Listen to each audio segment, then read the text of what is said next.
les ruego, hermanos, que abran sus Biblias en Marcos capítulo 9. Seguimos con nuestra serie en el Evangelio de Marcos, Marcos capítulo 9, y vamos a leer los versículos 14 al 29. Dice así la palabra de Dios: Cuando volvieron a los discípulos, hablando de Jesús y Pedro, Juan y Santiago, que bajaron del monte de la transfiguración, vieron una gran multitud que les rodeaba y a unos escribas que discutían con ellos.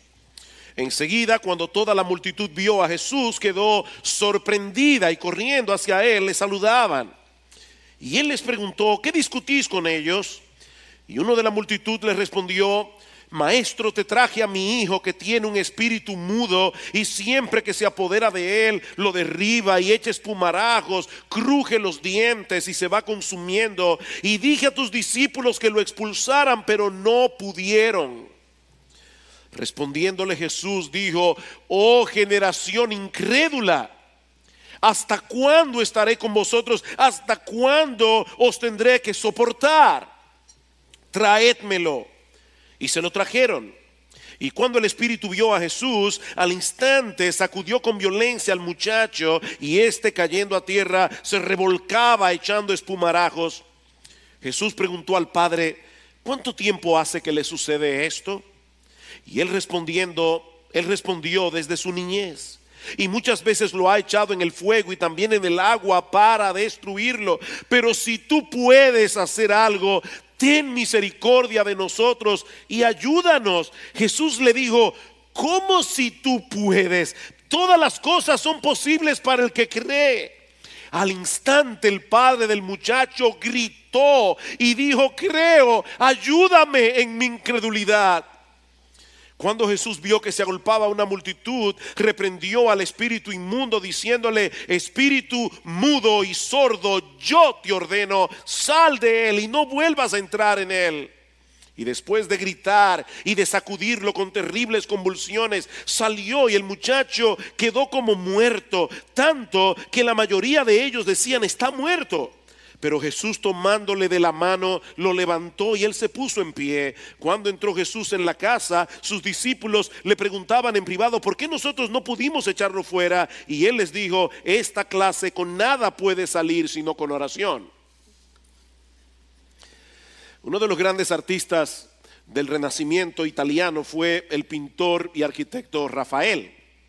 Junto con Miguel Ángel y con Leonardo da Vinci, ellos forman el trío de los grandes maestros del siglo XVI. Rafael murió muy joven, a los 37 años de edad. De hecho, murió el mismo día que cumplió 37 años de edad. Y en ese momento él estaba embarcado en el proyecto que algunos consideran su obra maestra. Es una obra al óleo de 405 centímetros de largo por 278 centímetros de ancho, titulada La Transfiguración. Para los que puedan buscarlo en internet, es un cuadro impresionante. Y allí podemos observar dos escenas, una debajo de la otra. En la parte superior, Rafael pintó al Señor Jesucristo en el monte de la transfiguración, flotando entre nubes iluminadas, teniendo a su lado a Moisés y a Elías, y a Pedro, Juan y Santiago debajo de sus pies. En la parte inferior del cuadro nosotros vemos al resto de los apóstoles tratando en vano de sanar a un muchacho endemoniado, mientras algunas personas de la multitud observan su frustración. Y honestamente no deja de sorprenderme cómo Rafael pudo captar en esta pintura una de las grandes lecciones que nosotros aprendemos en esta sección del Evangelio de Marcos que comenzamos a estudiar 2 semanas atrás. La gloria y el poder de Cristo por un lado en el monte de la transfiguración, la impotencia de los discípulos por el otro. Este es un contraste que los creyentes debemos traer a nuestras mentes una y otra vez.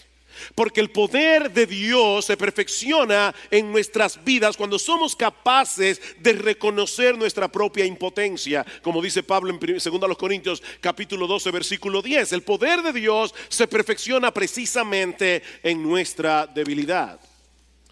Ahora, si bien es cierto que el cuadro de Rafael es impresionante, de ninguna manera puede compararse con la narrativa que nosotros encontramos en los evangelios. Mis hermanos, es imposible captar en una obra de arte todo el contenido de las historias bíblicas escritas bajo la inspiración del Espíritu Santo. En este caso no puede aplicarse el famoso dicho de que una imagen habla más que 1000 palabras. No, la palabra de Dios es perfecta, la palabra de Dios es inerrante, la palabra de Dios es infalible, la palabra de Dios es viva y eficaz. La obra de arte no lo es. Hace 2 semanas estuvimos estudiando la primera parte de este pasaje, Jesús en el monte de la transfiguración. En la mañana de hoy vamos a concentrarnos en estos versículos que leímos hace un momento, la sanación de un muchacho endemoniado. Y una de las cosas que llama poderosamente nuestra atención es lo extenso que es este pasaje en comparación con los otros 2 que aparecen en Mateo y en Lucas. El Evangelio de Mateo tiene 28 capítulos, pero solo le dedica 6 versículos a esta historia.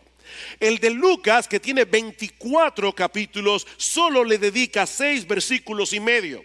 Marcos, en cambio, que tiene 16 capítulos en total, 12 menos que Mateo, 8 menos que Lucas, sin embargo le dedica 16 versículos a este milagro de sanidad. Es decir, que la extensión de este relato en el Evangelio de Marcos es mayor que los relatos de Mateo y de Lucas combinados. Mis hermanos, es evidente que Marcos tiene un interés especial en esta historia, porque esta historia encaja perfectamente con el propósito por el cual él escribió este evangelio: mostrar a Jesús como el Rey de Gloria que se hace siervo, el Rey de Gloria que viene a la tierra como un siervo, que se arremanga las mangas de la camisa para trabajar con los hombres, para involucrarse con los hombres. Es el Rey de Gloria que se hace siervo para morir por pecadores, para dar su vida en rescate por muchos. Luego del episodio de la transfiguración, Jesús y los discípulos descienden del monte y se encuentran con un cuadro bien patético que nosotros veremos en esta mañana, en otra especie de cuadro como el de Rafael, solo que el que yo intento pintar aquí tiene varias escenas. La primera podemos titularla una multitud interesada pero sin entendimiento.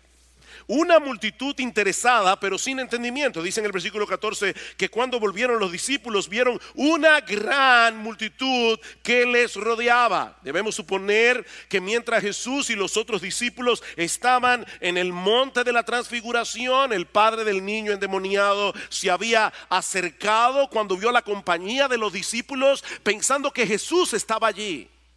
Porque él dice más adelante: yo te traje a mi hijo. Él iba pensando que Jesús estaba allí, pero resulta que el Señor no estaba con ellos.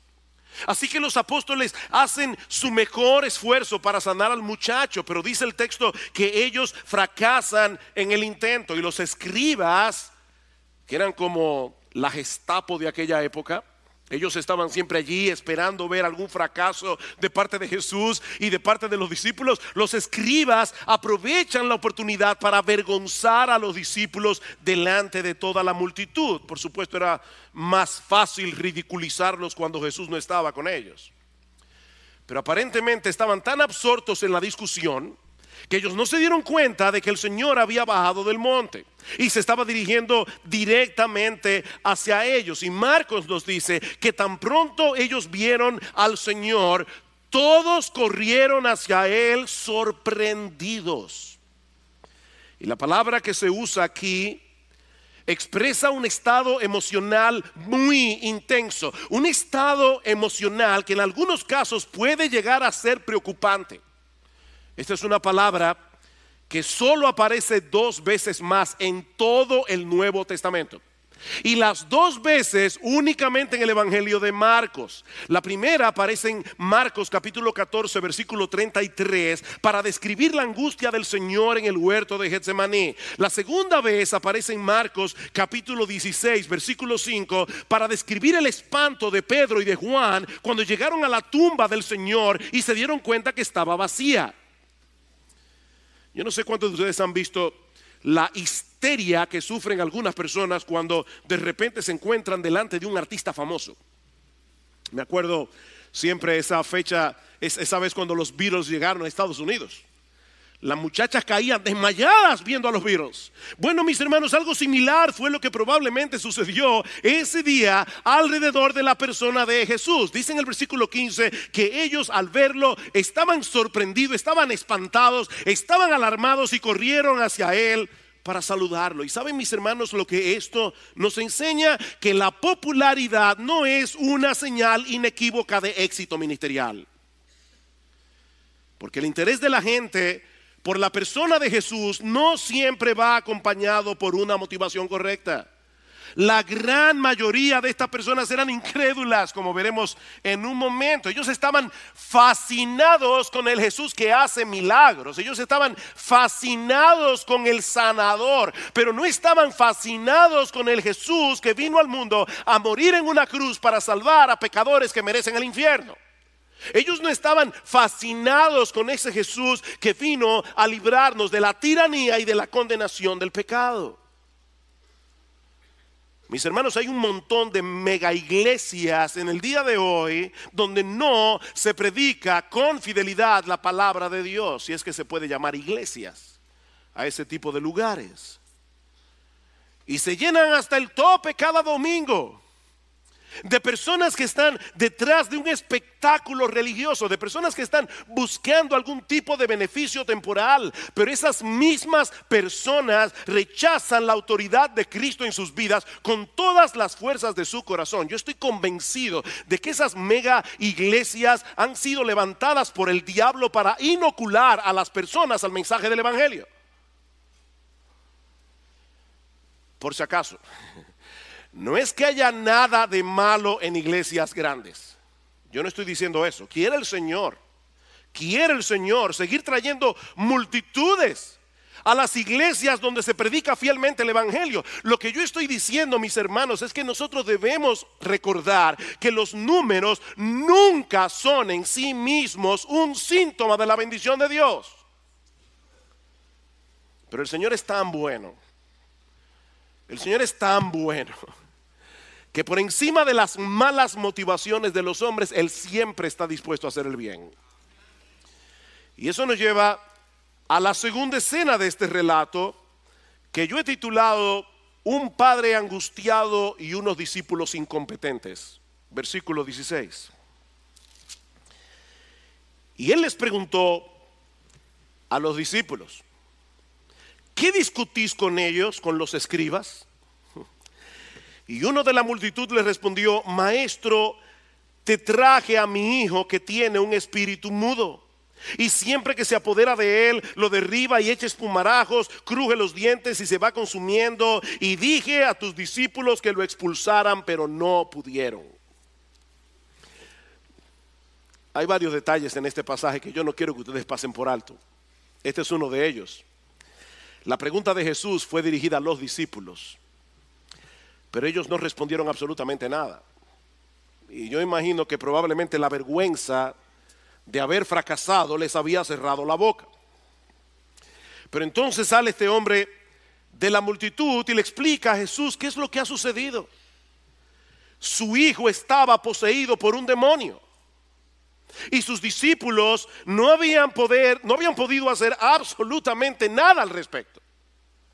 Y yo estoy consciente de que hoy en día hay mucha gente sofisticada que no cree en posesiones demoníacas.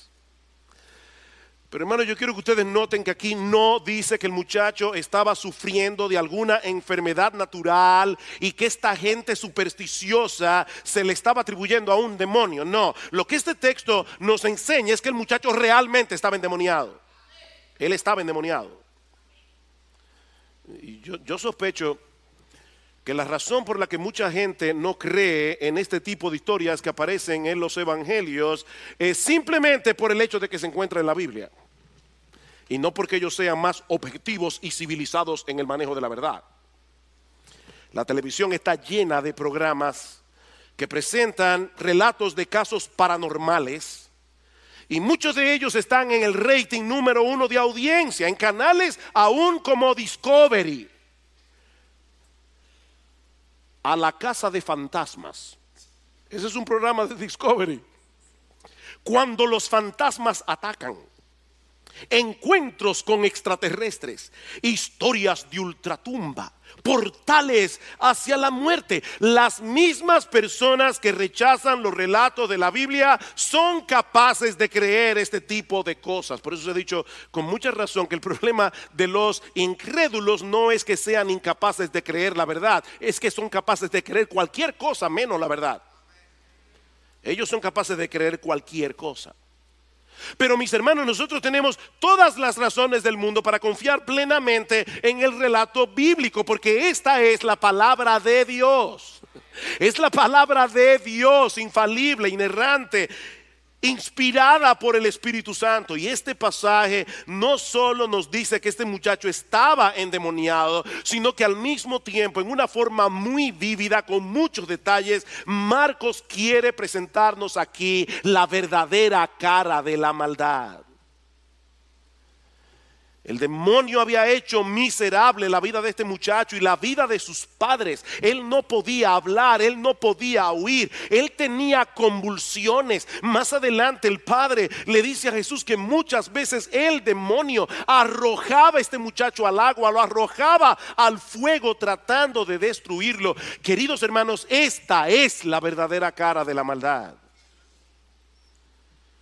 ¿Saben cuál es el problema que tú y yo tenemos en nuestra lucha con el pecado? Que lo malo no nos parece tan malo como es en realidad. Ese es el problema. El pecado nos resulta atractivo. El pecado sigue siendo destructor, porque el diablo nos presenta el departamento de publicidad y nos esconde el veneno, nos esconde el anzuelo. El chisme no parece tan malo, la murmuración no parece tan mala, la pornografía tampoco. ¿Qué problema puede haber en ver a una mujer hermosa que no es tu mujer? ¿Qué problema puede haber en hacer un comentario aquí o allá que los demás no necesitaban conocer? ¿Qué problema puede haber en ir en contra de la autoridad y en ser un poquito más independiente? ¿Qué problema puede haber? Mis hermanos, eso no parece tan destructivo, todo lo contrario. Muchas veces lo malo se ve bien y se siente bien. Lo malo se ve bien y se siente bien.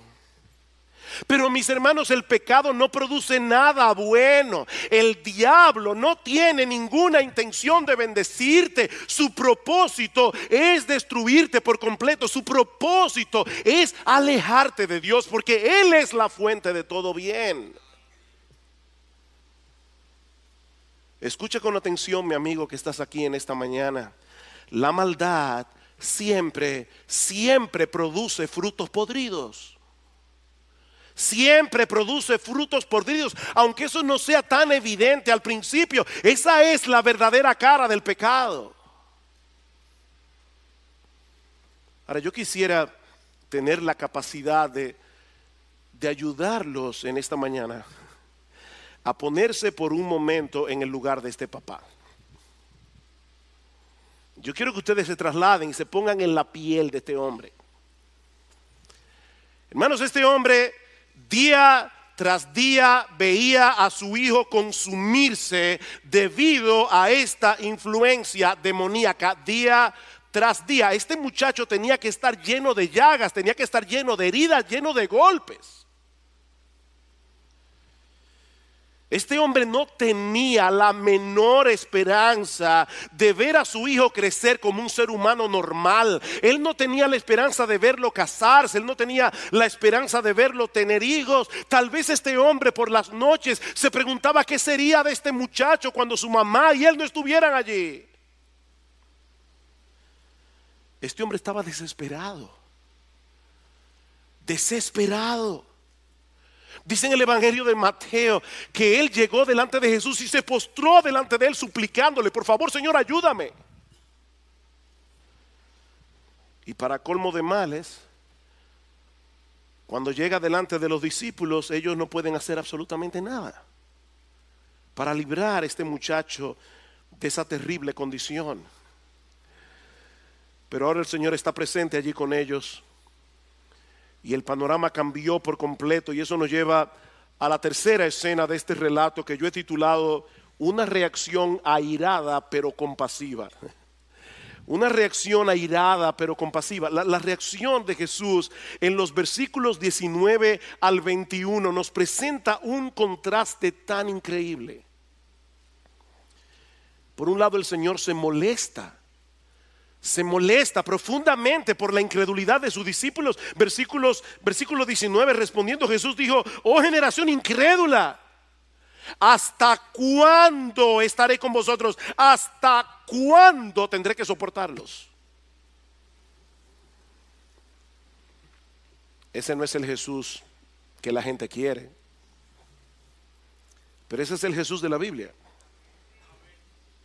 Mis hermanos, Jesús está revelando aquí el profundo sentimiento de decepción que Él siente hacia sus discípulos por su falta de fe. Y esto es algo que debe ponernos a pensar.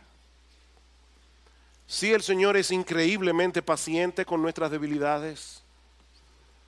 Pero estamos meditando al estudiar este pasaje, hermanos, no pensemos ni por un momento que Él reacciona con indiferencia ante nuestra incredulidad. Mis hermanos, la Biblia dice claramente en Hebreos capítulo 11, versículo 6, que sin fe es imposible agradar a Dios. Es imposible agradar a Dios. Y eso no se aplica únicamente a los incrédulos, eso se aplica también a los cristianos. Nuestra falta de fe es un insulto a Dios. Nuestra falta de fe es ofensiva a Dios porque pone en duda su carácter, pone en dudas la veracidad de sus promesas. Cristo se sintió exasperado por esta nueva manifestación de incredulidad de parte de sus discípulos. Sí, Él sabía que ellos iban a madurar. Él sabía que todos ellos iban a estar dispuestos a poner sus vidas en riesgo por la expansión del Evangelio. Pero en este momento, en esta historia, su incredulidad le desagradó profundamente. ¿Saben lo que eso significa, mis amados hermanos? Que nunca debemos reconciliarnos con nuestra falta de fe. Nunca debemos reconciliarnos con nuestra falta de fe. Mi hermano, por favor, mi hermana, por favor, deja de excusar tu falta de fe diciéndote a ti mismo y a ti misma para calmar tu conciencia: después de todo yo soy humano. Después de todo yo no soy más que un hombre débil. Porque aunque todo eso es verdad, Dios nos ha dado en su palabra los recursos que nosotros necesitamos para pelear eficazmente contra las dudas que se levantan en el corazón. Ahora déjame decirte algo para calmar tu conciencia en lo que debes calmar tu conciencia. El problema no es que tú tengas dudas. De hecho, la mayoría de las veces que nosotros estamos en medio de un problema, la mayoría de las veces que nosotros estamos en medio de una aflicción, lo primero que se dispara no suele ser la fe. Lo primero que se dispara suele ser la duda. Ese es un problema que todos llevamos en el corazón. Nunca podremos librarnos de las dudas de este lado del cielo. Nunca podremos hacer eso. El punto es que nosotros debemos mantenernos en pie de guerra luchando contra las dudas. Es que tenemos que llevar de vuelta nuestras almas a confiar plenamente en las promesas de Dios. Esa es la esencia de la fe. Es confiar en todo lo que Dios nos ha prometido en Cristo. Y yo tengo que volver y traer a mi alma una y otra vez, porque vivo luchando con la incredulidad. Yo no sé cuántas veces me he descubierto a mí mismo orando al Señor y pidiéndole por algo que carga mi corazón, y en el fondo dándome cuenta que no creo que Dios es capaz de hacerlo. Y he tenido que decirle ahí mismo: Señor, perdona mi incredulidad. Mis hermanos, debemos rogar al Señor constantemente que nos libre de la incredulidad. Debemos rogar al Señor que fortalezca de tal manera nuestra fe que nos libre de ofenderle dudando de Él. Así que este pasaje nos revela el desagrado de Cristo por la incredulidad de sus discípulos, pero también al mismo tiempo nos revela la compasión de Jesús hacia el padre del muchacho. Vean el versículo 20. Esto me encanta. Dice: tráiganme al muchacho. Y se lo trajeron. Y cuando el espíritu vio a Jesús, al instante sacudió con violencia al muchacho, y este, cayendo a tierra, se revolcaba echando espumarajos. Aparentemente era el último intento del diablo para destruirlo. Jesús preguntó al padre: ¿cuánto tiempo hace que le sucede esto? Y él respondió: desde su niñez. Ahora, ¿ustedes creen que Jesús desconocía la historia del muchacho? Por supuesto que no. ¿Por qué pregunta entonces? Bueno, yo creo que la intención del Señor aquí es hacerle ver a este padre: yo estoy interesado en ti. Es hacerle ver a este padre: tú no eres un expediente más en la lista de personas que están buscando mi ayuda. Ustedes no son una cara anónima en medio de la multitud. Son personas creadas a imagen de Dios, que están atravesando por una situación angustiosa. Jesús quiere hacerle ver a este padre que a él le importa. Me encanta eso. Cuéntame tu historia. Cuéntame tu historia. Eso es básicamente lo que el Señor le está diciendo a este padre. Que ustedes recuerdan cuando los discípulos estaban en la barca en medio del mar en tempestad. Dice en Marcos capítulo 6 versículo 48 que Jesús estaba en la montaña orando por sus discípulos, y al mismo tiempo dice que Jesús los vio remando con fatiga. Él no estaba viendo una barca a punto de hundirse. Él estaba viendo el rostro fatigado de los discípulos. Él estaba pendiente a los discípulos. Ellos creían estar abandonados en medio del mar. Eso es parte de la aflicción. Eso es parte de la prueba. Sentirse completamente solo, sentirse incomprendido. Nadie me entiende. Pero no, Jesús te entiende. Jesús tenía sus ojos puestos sobre sus discípulos. Sí, yo supongo que hay muchos creyentes aquí pasando por situaciones difíciles, y yo no me refiero únicamente a aquellos que han perdido seres queridos. En el mundo tendréis aflicción, como las chispas se levantan para volar hacia el aire, así el hombre nace para la aflicción. Y mi hermano, si ese es tu caso, recuerda, tú no eres un rostro anónimo en medio de la multitud. Jesucristo te compró con su sangre. Jesucristo ahora vela por ti como la niña de sus ojos. Yo creo también que esta pregunta hizo posible que se diera a conocer la magnitud del problema. ¿Desde cuándo hace que le sucede eso? Desde su niñez. Desde su niñez. Hermanos, este muchacho llevaba años en medio de esa condición tan miserable. Y ahora por primera vez este padre ve una luz al final del túnel, porque Jesús está allí. Pero él tiene una lucha a muerte en el corazón.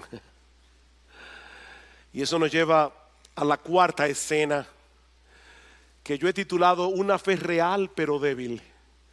Una fe real pero débil. Vean la segunda parte del versículo 22. Él le dice: pero si tú puedes hacer algo, si tú puedes hacer algo, ten misericordia de nosotros y ayúdanos. Y Jesús le dijo: ¿cómo si tú puedes? ¿Cómo si tú puedes? ¿Estás bromeando? Todas las cosas son posibles para el que cree. La duda del padre no era si Jesús tenía la disposición de sanar a su hijo. No, la duda era si él podía hacerlo. Si realmente tienes la capacidad de hacer algo, es lo que este padre está diciendo. Por favor, yo te ruego que tengas compasión de nosotros. Y Jesús le responde que si tengo la capacidad de sanar a tu hijo, el problema no está en mi capacidad de sanarlo, el problema está en tu capacidad de creerlo. Todas las cosas son posibles para el que cree. Y por supuesto, hermano, de más está decir que esto no es un cheque en blanco para que nosotros pidamos a Dios todo lo que se nos antoje. ¿Qué dijimos que es la fe? La fe es la firme convicción de que Dios ha de cumplir todo lo que Él ha prometido. No todo lo que a mí se me antoje, todo lo que Él ha prometido. Y una de las cosas que Él ha prometido es hacernos bien y no mal todos los días de nuestra vida, aunque eso implique muchas veces decirnos que no. ¿Ven el punto? El punto es que la fe es como la llave que abre el cofre de los tesoros de Dios para sus hijos. Somos nosotros los que ponemos un límite a lo que Dios puede hacer en nosotros y a través de nosotros. Ahora, ¿qué es lo que el Señor está tratando de hacer aquí? Yo creo que Él está tratando de hacer dos cosas. La primera es retar la fe de este padre para llevarla a otro nivel. Él está retando la fe del padre. Yo creo que Dios muchas veces nos coloca en situaciones donde Él reta nuestra fe. Por el otro lado, yo creo que Él está tratando de darle una lección a los discípulos, pero eso lo veremos en un momento. Él le dice a este padre: ¿cómo que si yo puedo? La pregunta es si tú crees. Y este hombre al instante, eso es lo que hace un papá, al instante, el padre del muchacho gritó: creo, ayúdame en mi incredulidad. Wow, qué honestidad. Este hombre realmente creía en Jesús. Él creía en Jesús, pero era una fe muy débil. Era una fe pequeña. Este hombre necesitaba crecer en su fe. Y para poder hacerlo, él hizo exactamente lo que él tenía que hacer: pedírselo a Jesús. Él hizo lo que él tenía que hacer: pedírselo a Jesús. Mis hermanos, dice en Hebreos capítulo 12, versículo 2, que Jesús, nuestro Señor y Salvador, Él es el autor, Él es el perfeccionador de nuestra fe. Este padre hizo exactamente lo que él debía hacer: reconocer delante del Señor que él estaba lleno de dudas y pedirle a Él la gracia que él necesitaba para poder seguir creciendo en fe. Y mis hermanos, hay una gran lección aquí para todos nosotros. Decía Juan Calvino que en todos los hombres la fe siempre está mezclada con incredulidad. Nadie llegará a tener tanta fe de este lado del cielo que deje de luchar con la incredulidad. Eso nunca va a pasar, no de este lado del cielo. Esa es una batalla que nosotros tenemos que pelear cada día, pero es una batalla que de ninguna manera podemos pelearla en nuestras propias fuerzas. Tú no puedes crear fe en ti por el simple hecho de decirte que debes tener fe. Este hombre no quiso aparentar tener lo que él no tenía. Con toda transparencia, con toda humildad, le dice al Señor: yo creo en ti, pero yo sé que no creo lo suficiente. Señor, en este momento yo tengo una guerra a muerte en mi corazón con las dudas. Yo tengo una guerra a muerte en mi corazón con la incredulidad, pero yo sé que aún en eso tú puedes ayudarme. No solo en sanar a mi hijo, yo creo que tú puedes, Señor, y te lo ruego, ayudarme en mi incredulidad. ¿Y saben lo que hizo el Señor? Déjeme decirle primero lo que él no hizo. Jesús pudo haberle dicho a este hombre: lo siento mucho. Lo siento mucho. No hay nada que yo pueda hacer por ti hasta que dejes de dudar por completo. Purifica tu corazón de la incredulidad. Vuelve cuando tengas una fe más fuerte y entonces hablamos. No, eso no fue lo que él hizo. Tan pronto ese hombre reconoció su incapacidad, Jesús vino en su auxilio. No es una fe perfecta lo que se requiere, es reconocimiento de nuestra debilidad. Y eso nos lleva a la quinta escena de este pasaje, un despliegue de poder, autoridad y misericordia. Versículo 25, cuando Jesús vio que se agolpaba una multitud, reprendió al espíritu inmundo, diciendo: el espíritu mudo y sordo. Es la primera vez que se nos dice en el pasaje que el muchacho también era sordo. Yo te ordeno, sal de él y no vuelvas a entrar en él. ¿Y saben lo que sucedió? Después de gritar y de sacudirlo con terribles convulsiones, salió, el demonio salió. Y el muchacho se quedó como muerto, tanto que la mayoría de ellos decía: está muerto. Mis hermanos, no hay poder sobre la tierra que pueda ponerle resistencia a la autoridad de Jesús. No existe ese poder. Los discípulos no pudieron hacer absolutamente nada para librar a este muchacho de la opresión.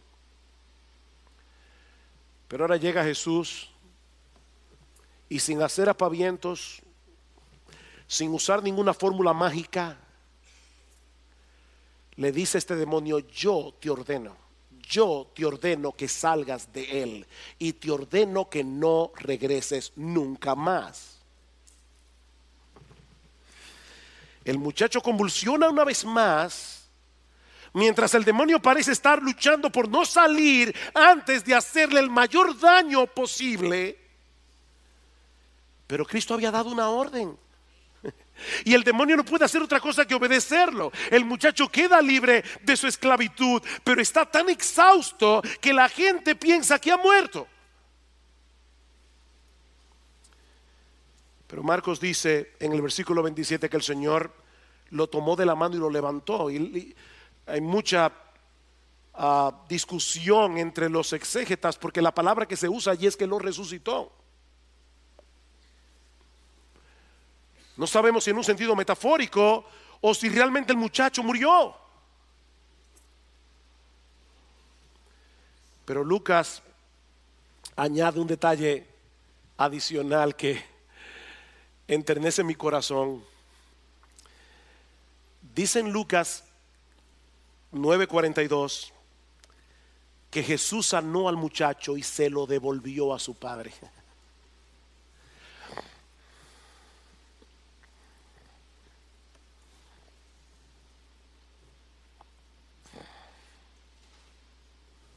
Hacía mucho tiempo que este padre había perdido a su hijo, en cierto modo. Pero Jesús estaba allí para recuperarlo para ellos. Qué ternura, hermanos, y qué alentador.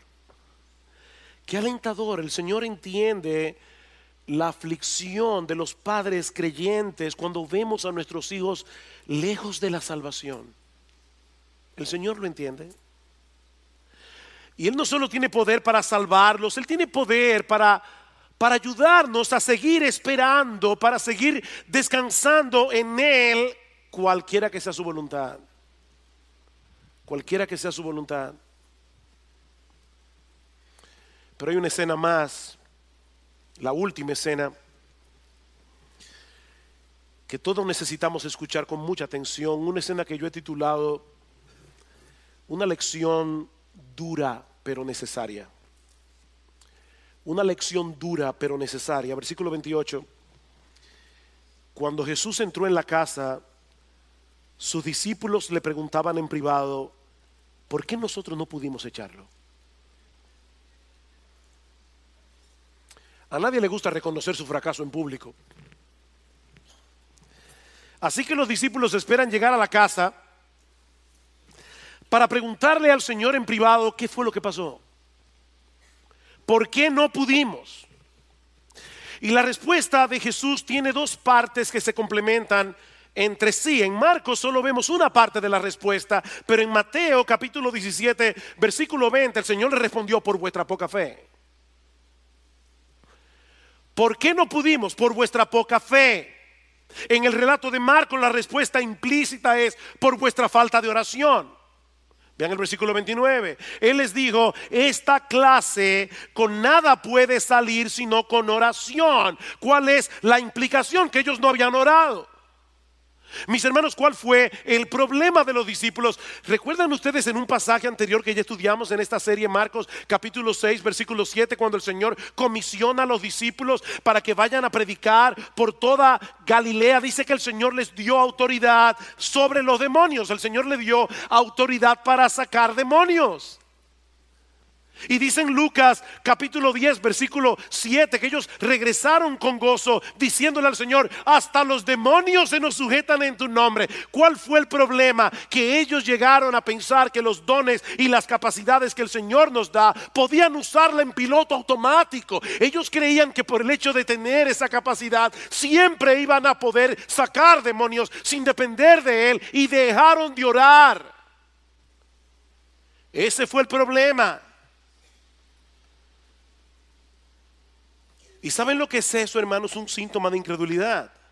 Hay una conexión entre la falta de oración y la incredulidad, así como hay una conexión entre creer en las promesas de Dios y clamar a Dios en oración para que cumpla sus promesas. Hay una conexión. Por eso les decía que la respuesta de Jesús tenía dos partes que se complementan entre sí. ¿Por qué no pudimos nosotros sacar al demonio? Por vuestra falta de fe y por vuestra falta de oración. Esta clase con nada puede salir sino con oración. Y yo no creo honestamente que el Señor se esté refiriendo aquí al hecho de que hay diferentes clases de demonios, porque si fuera eso, entonces ¿hay algunos que salen sin oración? No, yo creo, como muchos buenos comentaristas, que el Señor está señalando aquí a toda la raza de ángeles caídos. Él está diciendo: esta es una batalla espiritual. Esta es una batalla espiritual. Nuestra lucha no es contra sangre y carne, es contra principados, es contra potestades, es contra huestes de maldad en las regiones celestes. Y de ninguna manera nosotros vamos a poder salir airosos de esta contienda a menos que peleemos en oración.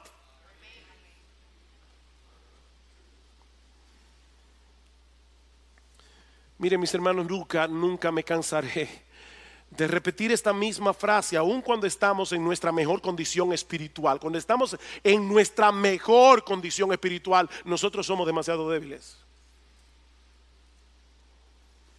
Esta es una guerra que solo puede ser peleada en dependencia de Dios, y esa dependencia se manifiesta de una sola manera: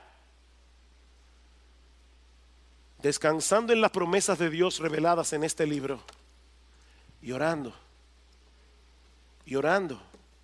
clamando a Él en oración, buscando su ayuda en oración. Dice R.C. Sproul: cuando enfrentamos un enemigo tan formidable, no es suficiente que dependamos de la reserva de fe que todavía tenemos en nuestras almas. Mi hermanos, no manejes tu vida cristiana con el tanque en reserva. Dice Sproul: tenemos que volver sobre nuestras rodillas. Tenemos que clamar a Dios. Tenemos que hacer uso de todos los medios de gracia que Él ha dado a su pueblo, porque Él nos fortalece a través de esos medios. Es por fe que andamos, hermano, no es por vista. Es por fe que andamos. Y esa fe se alimenta de la palabra, porque se alimenta de Dios, se alimenta de sus promesas en Cristo. Esa dependencia se manifiesta en oración. Déjame hacerte una pregunta, mi hermano, y es seria esta pregunta. ¿Cómo está tu lectura regular de la Biblia? ¿Cómo está tu lectura regular de la Biblia? No, nosotros no leemos la Biblia cada día para ganarnos el favor de Dios. No. No, ya Cristo hizo eso por nosotros. En la cruz del Calvario. Nosotros acudimos cada día a las Escrituras porque nuestras almas necesitan con urgencia, y no estoy usando las palabras aquí de más, nuestras almas necesitan con urgencia alimentarse de Dios y de sus promesas. Y esas promesas y la revelación de Dios solo se encuentra en su palabra. En mi corazón he atesorado tu palabra para no pecar contra ti. Salmo 119. No, mi hermano, no es falta de tiempo. No, si tú no estás leyendo tu Biblia regularmente, no es falta de tiempo, porque tú haces muchas otras cosas. Es tu incredulidad. Tú no estás creyendo que estás en tan grande necesidad. Tú no estás creyendo que tú necesitas con urgencia las promesas de Dios. Tú no estás creyendo eso. Tu problema no es falta de tiempo, es incredulidad.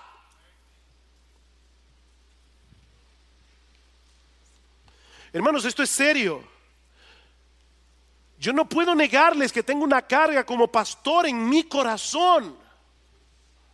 Necesitamos la Biblia, necesitamos comer Biblia, necesitamos sumergirnos en la Biblia, necesitamos ampararnos cada día en las promesas de Dios. Nosotros no vivimos por ninguna otra cosa.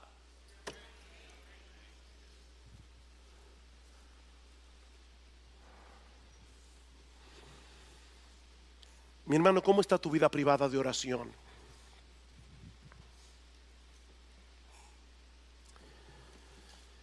Y no solo a nivel individual. De verdad, mi hermano, ¿qué tanto esfuerzo tú haces para estar aquí los miércoles?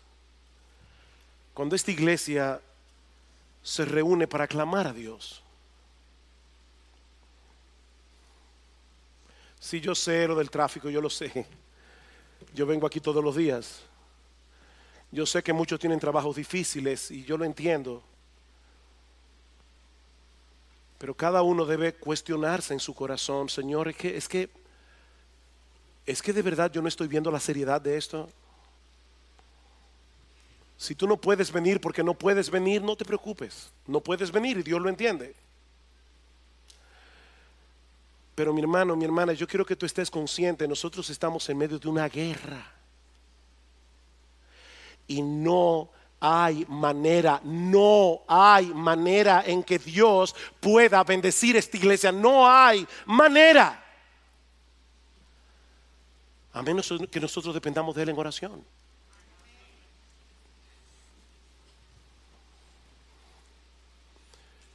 Y si el Espíritu Santo está golpeando tu conciencia, me alegro que lo haya hecho.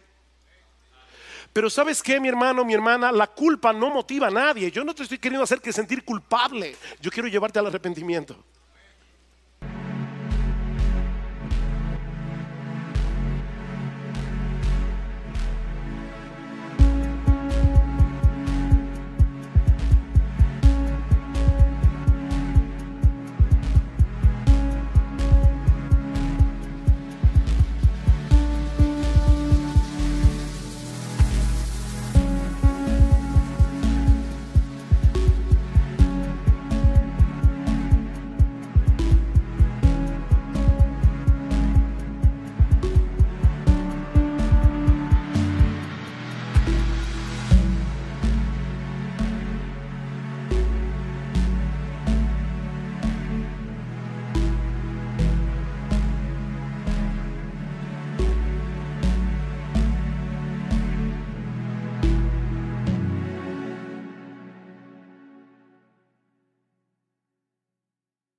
Yo quiero que esta iglesia entienda, yo quiero que esta iglesia los miércoles se llene de creyentes que están aquí de rodillas rogando misericordia al Dios del cielo para que Dios explote este país con el evangelio.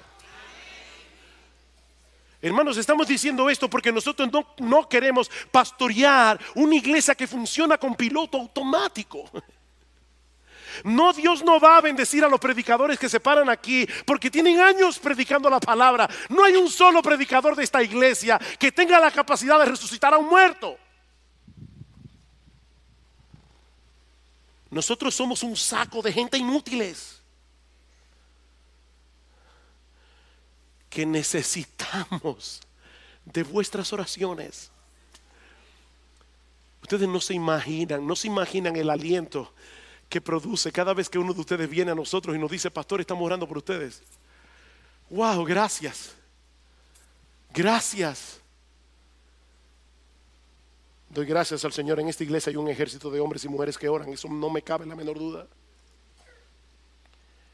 Porque si no fuera así, hoy no estaríamos aquí predicando el evangelio. ¿Por qué no pudimos sacarlo? Por vuestra falta de fe y por vuestra falta de oración.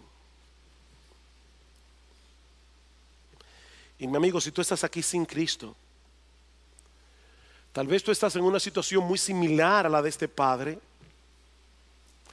con el corazón lleno de duda, pero viendo al mismo tiempo tu necesidad de creer. Y mi ruego a ti en esta mañana es que hagas exactamente lo mismo que este padre hizo. Ve a Jesús y pídele que te ayude en tu incredulidad.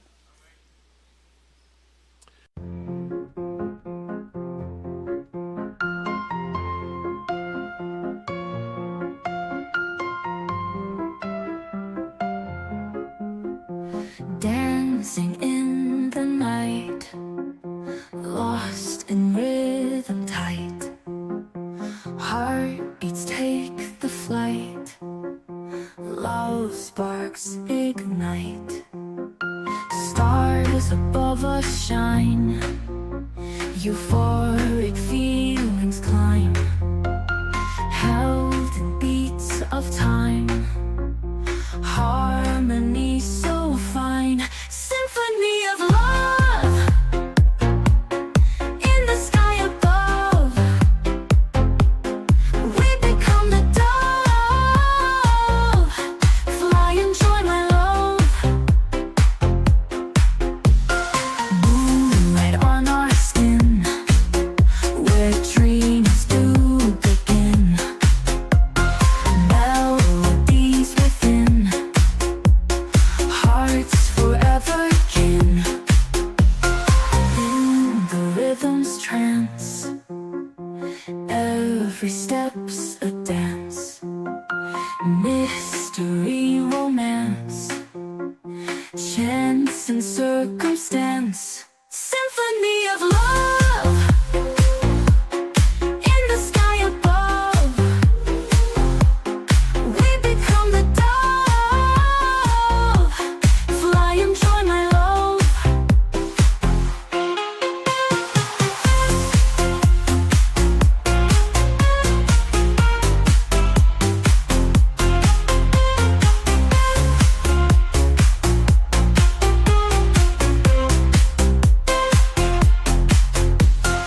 In the rhythm's trance, every step's a dance.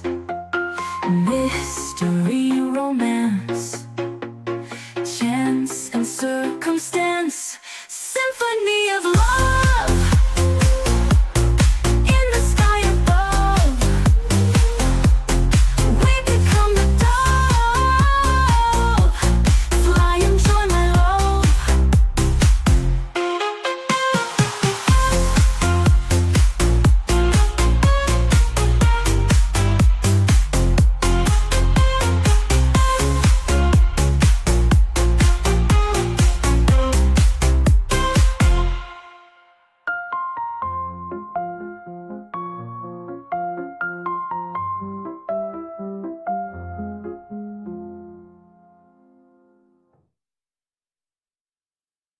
Ve a Jesús, pídeselo a Él.